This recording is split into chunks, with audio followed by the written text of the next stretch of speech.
नमस्कार, मी प्रतीक्षा तायडे. तुम्ही पाहता महाराष्ट्र प्राईम टीव्ही. आपण प्रभाग क्रमांक 18 वानवडी साळुंखिवार या प्रभागामध्ये इच्छुक उमेदवार म्हणून रिंगणात उतरलेले आहेत. योजनाताई प्रसाद चौगुले. तर ताई आपल्यासोबत आहे. सर्वप्रथम ताई, तुमचं अभिनंदन. धन्यवाद. तुम्ही आता इच्छुक उमेदवार म्हणून आहात, तर काय सांगाल ताई? नमस्कार, मी सौ योजना प्रसाद चौगुले. मी प्रभाग क्रमांक 18 मधून राष्ट्रवादी काँग्रेस पक्ष अजितदादा गट घड्याळ चिन्हाचे उमेदवार म्हणून इच्छुक आहे.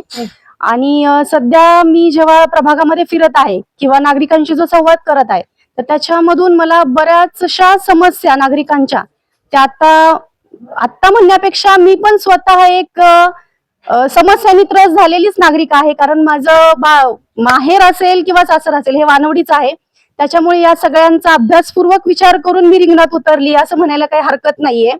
आणि नागरिकांच्या समस्या तशा तर बऱ्याच आहेत, पण त्याच्यामध्ये ज्या प्रामुख्याने समस्या आहेत, जसं की रस्ते असतील, अनियमित पाणी पुरवठा किंवा कमी दाबाने पाणी पुरवठा असेल, महिला सक्षमीकरण, महिला धोरणाला अनुसरून काय कामं झालेली आहेत, ज्येष्ठ नागरिकांसाठी काय कामं झालेली आहेत, शासकीय ज्या वास्तू आहेत तर त्यांचं नूतनीकरण असेल किंवा जर नूतनीकरण झालेलं आहे तर ती वास्तू कोणत्या उपयोगाची आहे, त्याच्या तिथं आवश्यक मुबलक स्टाफ आहे का, अशा बऱ्याचशा समस्या आहेत.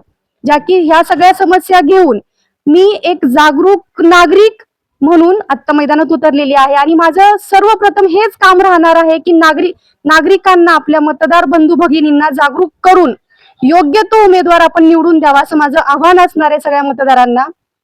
ताई, तुम्ही पहिला उच्चित असं शिक्षित आहात, सुशिक्षित आहात, आणि तुमच्या प्रभागामध्ये आम्ही सर्वे केला ताई. तर एक विकासनगर म्हणून आहे भाग एरिया, तर त्या एरियामध्ये नागरिकांना रस्त्याचा खूप जास्त समस्या आहे की नागरिक तिथं ॲम्ब्युलन्स सुद्धा तिथं येऊ शकत नाही, कचऱ्याची गाडी सुद्धा तिथं येऊ शकत नाही. त्याच्याबद्दल काय सांगाल तुम्ही ताई? नक्कीच. मी पण जेव्हा त्या ठिकाणी गेलेले होते नागरिकांशी गाठीभेटी घेताना, तर मी पण ह्या समस्यांना पूर्णपणे म्हणजे नागरिकांशी बोलून वगैरे त्या समस्या पूर्ण जाणून घेतलेल्या आहेत. तर याच माझ्या वानवडीकरांनी जर मला संधी दिली तर नक्कीच मी विकासनगरच नाही तर पूर्ण वानवडीचा जो विकासाची व्याख्या जी पूर्वीच्या किंवा माजी मान्यांनी जी नागरिकांच्या मनावर रुजवलेली आहे, तर ती विकासाची व्याख्या मी नक्कीच बदलेन आणि माझ्या विकासनगरच्या माझ्या नागरिकांसाठी समाधानकारक माझा कामाचा रिझल्ट असेल ही माझी जबाबदारी असणार आहे.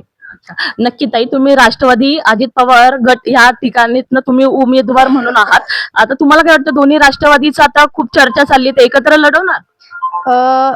याबद्दल बोलण्यासाठी मी स्वतःला म्हणजे कसं सांगू आता की मी स्वतःला एवढी श्रेष्ठ नाही समजत आहे.